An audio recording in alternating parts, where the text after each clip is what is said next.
But there's a lot of programming that's being done, again, from kindergarten to the 12th grade, right? Which is a lot of not leader philosophies, but follower philosophies, not entrepreneur or business owner philosophies, but employee philosophies. It is a bunch of training for becoming a better employee. Now, here's the thing though.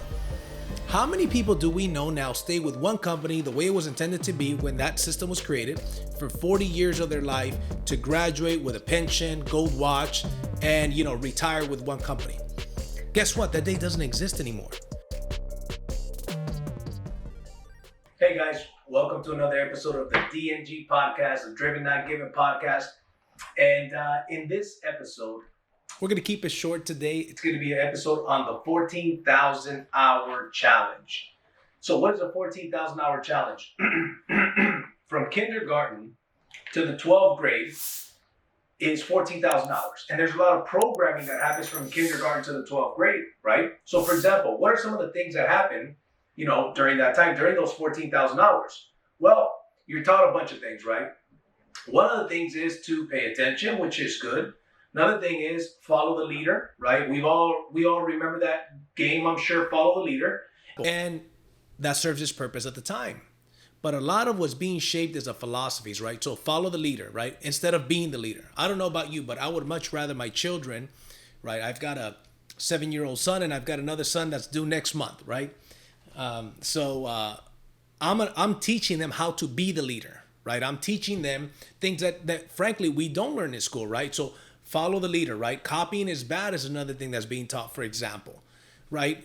If I remember, for example, if I copied somebody's, test, obviously we got in trouble, right? But guess what? In the real world, copying is not bad.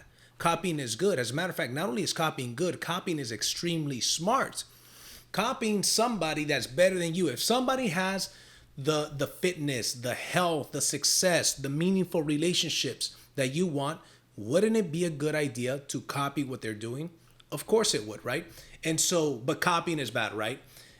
For example, go to school, get a good grade, study hard so you could eventually go to a university, a college, so you could graduate and get a good, high-paying job. That's what everybody was told. That is a lot of the programming just from kindergarten to the 12th grade, right? Now, here's the thing, though. Me personally, as a kid, I used to have pictures of a Porsche I started off with a picture of a Lamborghini in the 9th grade on my wall. I didn't have a room, but I had like a little section of the living room, right? So I started off with a Lamborghini. As the years went on, that Lamborghini went from like a Lamborghini to like a Porsche. Then it went from a Porsche to a Corvette. And eventually by the 12th grade, I had a picture of a V6 Ford Mustang on the wall. Now, there's nothing wrong with a V6 Ford Mustang. My mom had a V6 Ford Mustang, therefore I would use that V6 Ford Mustang. But here's a point that I got to. I remember one time telling my teacher, hey, I want to have a Lamborghini one day. I want to own a Lamborghini. And she says to me, JC, you've got to be more realistic. People around here, they don't drive Lamborghinis. And she didn't say JC, she said Juan Carlos. At the time, I didn't go by JC. And I remember thinking to myself, oh, damn, right? And as a kid, that my mentality wasn't developed yet, I realized, okay, I guess I got to be more realistic. Until when I got older, I realized, hey, listen, being realistic is a most commonly traveled road to mediocrity. That's one of the things that I realized. Just because where I grew up, people didn't have those things does not mean that I cannot have those things. Of course I could have those things, right? But there's a lot of programming that's being done, again, from kindergarten to the 12th grade, right? Which is a lot of not leader philosophies, but follower philosophies, not entrepreneur or business owner philosophies, but employee philosophies. It is a bunch of training for becoming a better employee. Now, here's the thing, though. How many people do we know now stay with one company the way it was intended to be when that system was created for 40 years of their life to graduate with a pension, gold watch, and, retire with one company? Guess what? That day doesn't exist anymore. That is not the world that we live in. If you look at books from the 1900s, early 1900s, they taught entrepreneurship. Back in the days, people didn't have a job. Everybody had a business. This guy sold, eggs. This guy was a whatever, right? This guy was a blacksmith and whatever the case may be. Everybody was an entrepreneur. But then the school system, when you do the homework, was actually bought out by a couple of families who created a new industry, who created factories. And guess what they needed? They needed workers. And back in that day, yes, people did stick around with one company for 40 years and graduated and all that stuff. That day is dead and gone now. If you don't know this, I'm going to break this to you. The money for Social Security and retirement is fastly running out. If you're in your 30s right now, possibly in your 40s, there is no Social Security for you coming. Mark my words, that day is dead and gone. So the encouragement of this podcast is not only for you to learn some stuff, not only for us to network and all of us learn together, but it's also for us to think of entrepreneurship and how entrepreneurship is actually what made this country a great country. Again, those 14,000 hours. Here's what you were taught. You go from home, you go to school. You go home, school. Then when you graduate and you finally get into the real world, what do? You go from home to work. And then you go back home. Then you go back to work. Then you go home, work, home, work, home, work, home, work. And it's that exact same vicious cycle.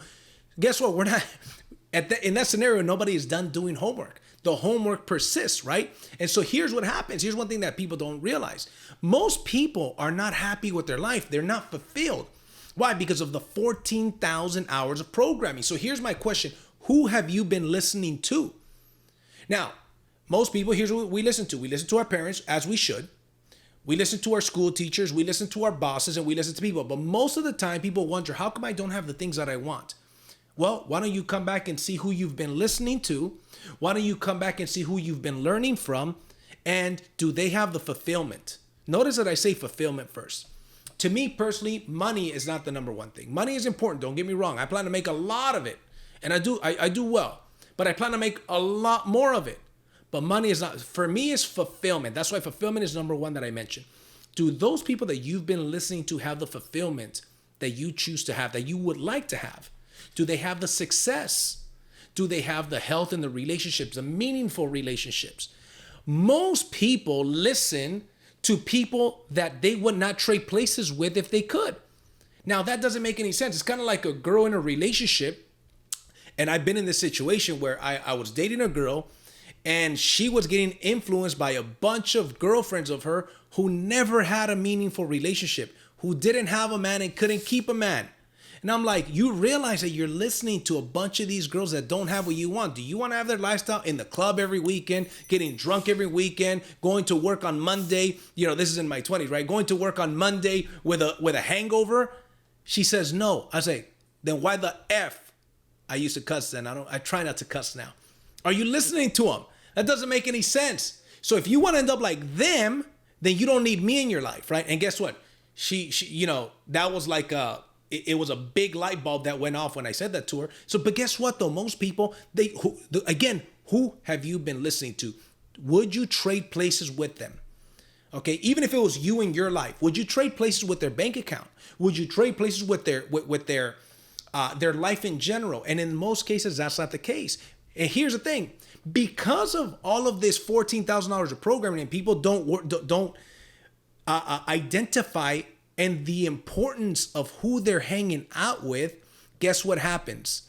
That heart attack rate drastically increases on Monday morning between 8 and 10 a.m. Isn't that interesting? The majority of heart attacks happen on Monday morning between 8 and 10 a.m. I wonder why that is. Do you think it has something to do with having to go to a job that they're not fulfilled with? Do you think it has something to do with punching a clock and fighting traffic?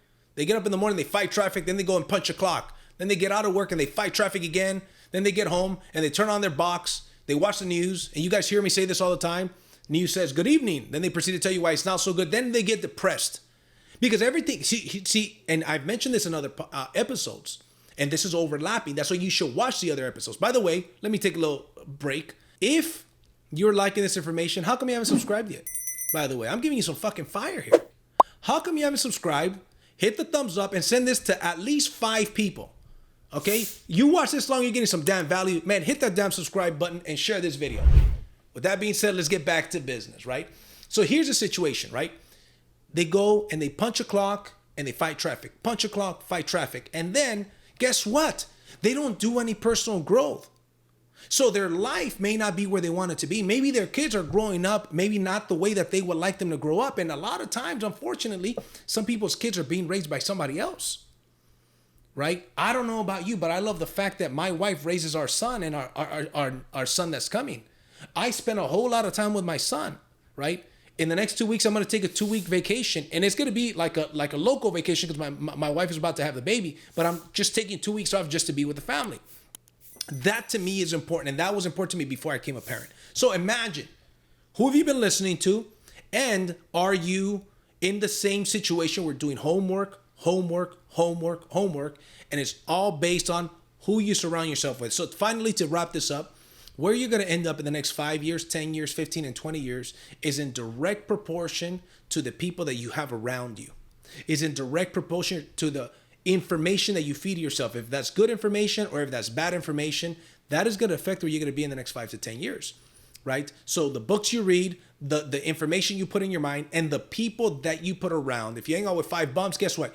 You're going to be bum number 6. But if you hang out with 5 winners, guess what you're going to do?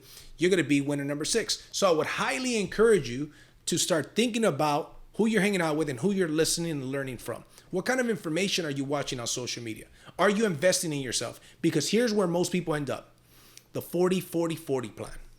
They work 40 hours per week for 40 years of their life minimum to retire on 40% of what currently is not enough.